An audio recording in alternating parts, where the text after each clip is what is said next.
V24 news. Cockroach Janata party ప్రస్తుతం social media ఉద్యమమా, భవిష్యత్తులో పూర్తి స్థాయి రాజకీయ పార్టీగా మారుతుందా?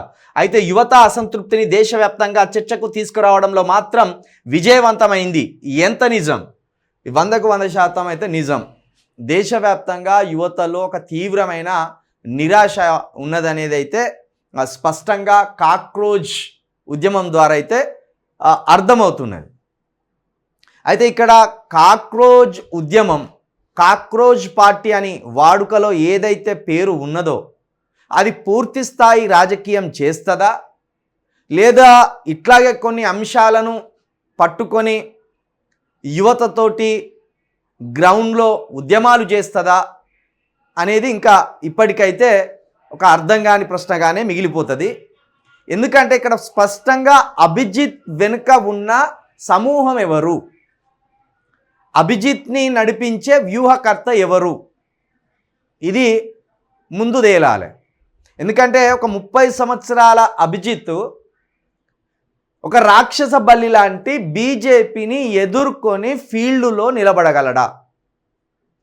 ఒక 30 సంవత్సరాల అభిజిత్ కాక్రోచ్ పార్టీని రాజకీయ పార్టీగా ఎస్టాబ్లిష్ చేసి దాన్ని దేశవ్యాప్త పార్టీగా రూపుదిద్దగలడా అనేది ఒక బిలియన్ మార్క్ క్వశ్చన్ ఇది.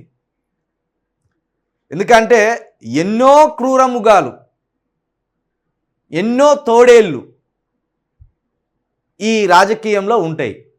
కాబట్టి 30 ఏళ్ళ యువకుడు ముందుకొచ్చి నేను కొట్లాడుతా అనడం ఖచ్చితంగా ఒక అభినందించవలసిన విషయమే. కానీ ఆ 30 సంవత్సరాల యువకుడి వెనక తలబండిన వ్యూహకర్తలు ఎవరైనా ఉన్నారా? వారి డైరెక్షన్లోనే అభిజిత్ నడుస్తున్నాడా? ఒకవేళ వాళ్ళ డైరెక్షన్ ఎటువైపు ఉన్నది? కాంగ్రెస్కు లబ్ధి చేకూర్చే వైపు ఉన్నదా వాళ్ళ డైరెక్షన్? ఆప్కు లబ్ధి చేకూర్చే డైరెక్షన్ ఉన్నదా? లేదా స్వయంగా వాళ్ళే ఇంకొక కొత్త పార్టీకి ఆలోచనలు చేస్తున్నారా అనేది భవిష్యత్తులో తెలుస్తుంది. ప్రస్తుతానికైతే అభిజిత్ చేపడుతున్న కాక్రోచ్ మూమెంట్ ఏదైతే ఉన్నదో అది దేశవ్యాప్తంగా చర్చకైతే వచ్చిన విషయం 100కు 100% నిజం. పైగా దేశవ్యాప్తంగా కూడా ఆ కాక్రోచ్ పార్టీ మూమెంట్ని అన్ని పార్టీలు గమనిస్తున్నాయి. మేధావుల మధ్య చర్చ జరుగుతుంది, విమర్శకుల మధ్య చర్చ జరుగుతుంది, మీడియాలో చర్చ జరుగుతుంది, ప్రజల మధ్య, విద్యావంతుల మధ్య కూడా చర్చ జరుగుతుంది. మరి ఈ చర్చ ఎటువైపు పోతుంది, అభిజిత్ అడుగులు ఎటువైపు పోతాయి అనేది మాత్రం తెలియాలి. బీజేపీని అడ్డుకోవడానికి అభిజిత్ బలం అయితే సరిపోదు.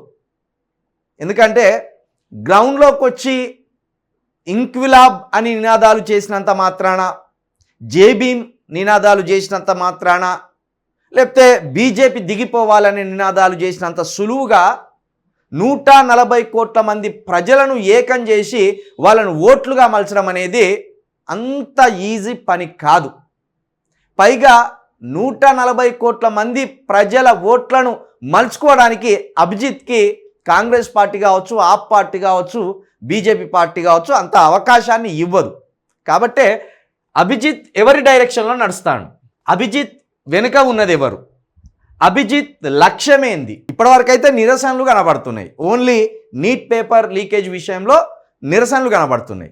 ఈ నిరసనలకు వచ్చే వక్తలు కావచ్చు, వీళ్ళంతా కూడా ఓట్ పోలరైజేషన్ చేసే వ్యక్తులు కాదు.